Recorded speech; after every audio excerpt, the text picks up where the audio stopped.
Hey, LA, how you doing, man?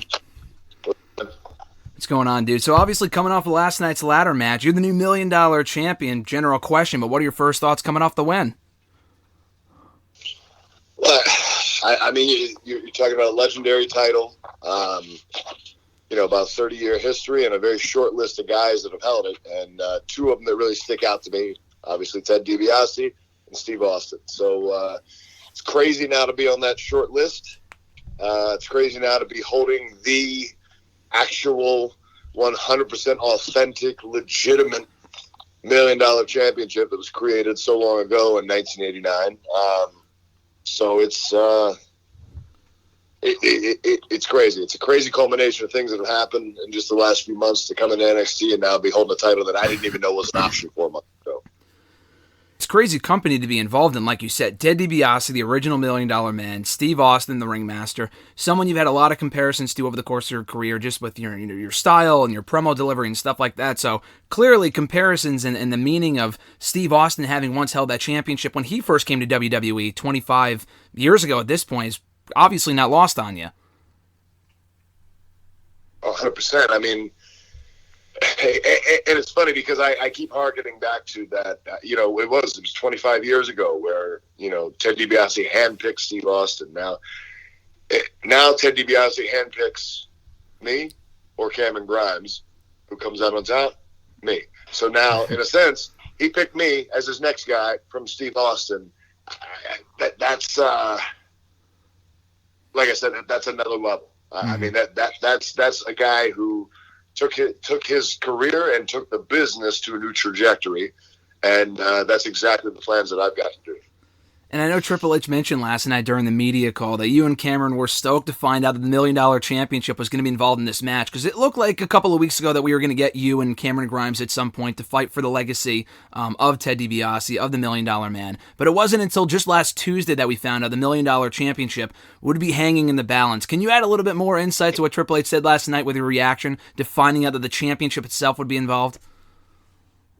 Well, yeah. Well, look, here's the thing. So I've got, friends from home who, we used to watch wrestling when we were kids.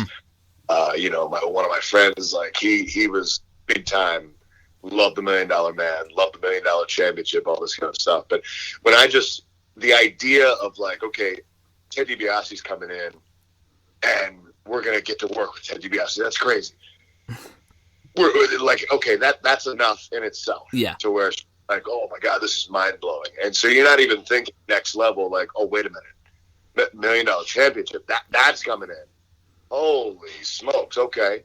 So yeah, I mean, that just brings in a whole different level because it's such an iconic piece of this business. It kind of just rocks your world to even consider it. And even beyond that, to consider that I just won the damn thing last night. Yeah, I mean, coming off of that, what is the first thing that you do as the $1 Million Champion with the $1 Million Championship belt? Well, I go out, I jump in my limo, and I party. No, I would love to be saying that. Honestly, I went back and licked my wounds because it was a hard ass match. Yeah. Getting beat up and thrown on ladders and thrown on the floor and everywhere else. But yeah, I mean, big time excitement. Leaving that building last night and going home and maybe had a drink or two and throw in some music, maybe dance around a little bit. Nobody knows, but definitely a happy evening to say the least. We'll talk about that ladder match a little bit because it was a great match, one of the better parts of TakeOver last night. And I could be wrong here, but from doing my own research, it looks like you've only had one other ladder match in your entire career elsewhere. I mean, was that unfamiliar territory for you? Because it looked like you were no stranger to that ladder match stipulation last night on the show. Okay, so I might have snuck in a couple extra ladder matches here and there on smaller shows. There's literally one that I can really, really remember. It's probably the same one I'm picking up, but.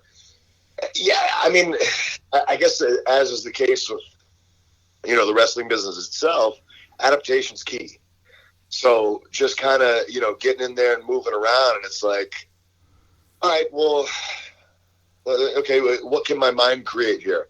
How can I set up this ladder to create either a lot of destruction or create a way for me to more efficiently climb to the top and grab that case. So am I a veteran in the game of ladder matches? Hell no, and for good reason. So hopefully too many of those in my career, but if need be, I will adapt and I will make it work as I did last night. Absolutely, and it was a great match to boot. But kind of going back a little bit to what you mentioned earlier, being back in NXT, you came back only a few short months ago, now the $1 Million Champion, which is awesome. Why now? Why come back to NXT now? You really could have come back, as you said in various other interviews before. You could have come back at any other point in the last couple of years after leaving NXT 5, 6, 7 years ago. What made 2021 the time for LA Knight to resurface in NXT? Well, I mean, you got a lot of different circumstances at play there, because my intention a few different times was to come back a few years ago. And for different reasons, personal reasons, this, that, whatever, I had to stay put where I was. And eventually when the time was right, which ended up being this year, I just felt like, you know what, now's the time to either, well, I guess I can't say that, but now's the time to, basically shoot my shot. Yeah. So there comes a point where it's just like, I know I'm at my physical prime, but some people see a certain age and they're like, I don't know. But until you see me, until you see what I can do, how I move, brother, it's a whole different ballgame. Yeah. So with that in mind, though, it's like, all right, well, while things go on as well as they are, and I'm feeling as good as I am, and I'm looking as good as I am, let's get this ball rolling. Yeah. And so rolling in this time was just, I'm going to come in, I'm going to make a whole hell of a lot of noise, I'm going to make you listen to me, you might not like it, but we're going to get this show on the road. So for you, it was always more a matter of when than not if you would be back in NXT. Because you said you wanted to be back a few years ago. We're seeing you back now. It was really more a matter of when it felt right for you, when everything kind of lined up, right? Yeah, I mean, a lot of it's a matter of just timing. Sure. Different communications, stuff like that. What I had going on, either personally or professionally, or what was going on in different landscapes of NXT or elsewhere. And just kind of figuring that out and kind of picking the spots. So, like I said, now it was just, it fit all the criteria. It fit everything just perfectly to where I could walk in and wear this like a glove. Yeah, and now it just makes sense. And it's cool, too. I'm a big believer of, everything happening for a reason. I think you coming back in 2021 is perfect because do you feel like now in 2021, you're more of a complete performer now than you would have been, let's say, if you came in 2019 or 2017? I feel like now might be the best time for you to be in NXT with everything you've achieved over the last couple of years alone. Man, I can't answer that, because there's sometimes where I'm like, man, my peak might have been in 2012. Then I'm like, my peak might have been in 2017. Then I'm like, my peak might have been in 2019. Yeah. And then, when you really think about it, you start looking back at the business and how this particular business works. This is a very mental game. And it's also a very physical game. Obviously, your body has to hold up, but I take very good care of my body. With that in mind, the mental aspects of this game, you only get better as you continue to go. I mean, obviously, within limit, there's a bell curve to that. But as far as, in a sense of where I am right now, as the years go by, the psychology of the whole thing only gets better. So I don't know. Am I at my peak now? I might be, but I honestly won't be able to say that until a few years down the road where I can look back at this stuff objectively and be like, man, I was absolutely killing it compared to any other time in my career. Who knows? Yeah, no, it's hard to say until it's all kind of said and done. With that being said, being back in NXT now, are you still residing out of California, or have you had to kind of locate to Florida too now? No, here's the funny thing. I was actually looking to move out of California, last summer. Really? Okay. And then this kind of just presented itself at the right time to where it was like, okay, well, Florida will work. It's similar-ish enough weather. At least there's no winter, at least. Yeah. So now we're down here in Florida, which is I dig. It's good. I mean, you get a little bit of rain from time to time, but it's cool. Yeah, not bad weather in Florida. But that being said, too, kind of coming back to NXT, someone whose journey I think kind of closely resembles yours is Drew McIntyre, someone you kind of came up with a number of years ago. He came back to NXT, won the NXT Championship, obviously a two-time WWE champion as of last year. Is that someone you kind of look to as someone, not following in his footsteps, because it's your own journey, obviously, but someone you've kind of either talked to or like looked at as like, okay, if he can make it back and reinvent himself and have success here, then I can too? Oh, sure, because I mean, you know, he kind of did the same thing that I did, and I would even venture to say that maybe on a slightly broader scale than I did.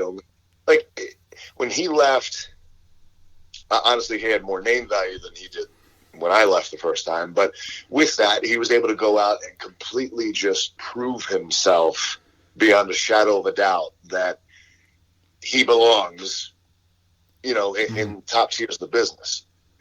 And so when the time was right for him, he made that return, and now he's, you know, killing it up there. For me, it was kind of the same thing. Without having as big a name, it was just kind of like, all right, well, I'm going to find my spots where I fit in and make the most of those spots and prove that I also belong in the top tier of this. And for a long time, I've just been loving the stuff that I'm doing, but hating that nobody was seeing it. Yeah.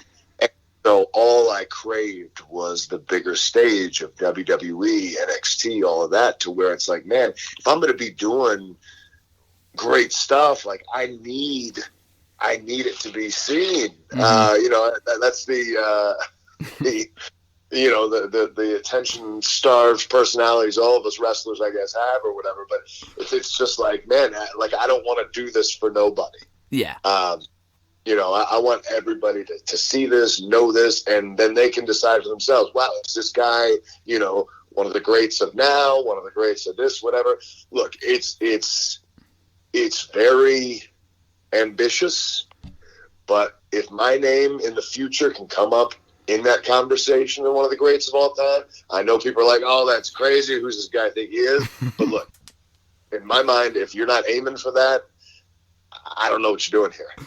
Yeah, no, absolutely. And it's cool, too, seeing you back in NXT after several years. I mean, obviously, the first time you were on, you weren't really a regular on the show as you are now. But when you come back to NXT, there's a lot of people that are obviously... I mean, I worked some of the local loops in Florida, and I think a lumberjack who... NXT 200. Yeah, for Neville and Bo Dallas, right? Yeah, I ended up costing Neville the match there. But, yeah, but I kind of went unmentioned for the most part. Yeah. No, but you were on the show. If people go back on Peacock and watch the old shows, you're definitely on there at various points. But, you know, being back now, not only are there still people, obviously, behind the scenes and in front of the camera that are still in NXT, but there's a lot of other people that you've worked with in various other promotions. Obviously, Stu Bennett being one of them. He was clearly stoked. And, you know, seeing you back in NXT, is it like a first day of school type vibe, or is it like a reunion seeing a lot of the people you haven't worked with in a while? It's both, because, and that's the thing, is like... One of the hardest challenges, I guess you could say, for me in a lot of locker rooms coming up through my career was people just not liking me. Yep. Because I stay to myself and I'm quiet. If I don't know you, I'll say hello and I'll just let you do your thing. Because as far as I can tell, if you're not trying to talk to me, you probably don't want to talk to me. So I'll just come say hello and I'll go off and do my own thing. But now it's like I've been around enough and I've crossed paths with enough of these guys and girls where it's like, we know each other. Now I can come in and it's the reunion. Are there some faces that I don't know and who don't know me? Absolutely. So now you got the first day of school vibe. So it's a little of both, but it makes it so much easier when you got that reunion vibe. Because now it's like, all right, at least now it's like, oh no, this guy, he might seem like a jerk, but he's fine. Yeah, no, exactly. That helps. Last question for you, man. I got to ask, the music is great. The entrance music is great. Got that California love, Dr. Dre, GTA vibes, people have said. Hey, now. Yeah, so that was obviously intentional, right? Talk me through that a little bit. Well, okay. So it was a somewhat collaborative effort. Obviously, I wasn't in the studio, although I would have loved to have been because I'm so hands-on with that stuff. At Impact, I'm sorry, can I mention your name? I don't know. But I made my own music. I made my own music before. Yep. I would say it almost, even when I was just on the indies, like every promotion I've worked at before in the last 10 years, I would always make my own. Even if I took like an actual song that already existed, I would take that and remix it in some way with my own flavor on it. But I've actually like made from scratch with a keyboard and GarageBand and all that stuff. So that was kind of the inspiration where I was like, hey, can you make me something kind of like this? And it had kind of a little bit of a West Coast hip-hop feeling to it, with also a little bit of a rock kind of feel to it, or like rock or metal kind of feel to it. But more just the overwhelming vibe was definitely West Coast hip-hop. And so when I sent that over, what I got back is what you hear now, and I'm totally cool with it. It's a great song. Fits you perfectly, man. But you are the new $1 Million champion. Congrats on the win last night. Best of luck in the future, dude. This has been a lot of fun. Been a great pleasure. Sure, man. Thanks.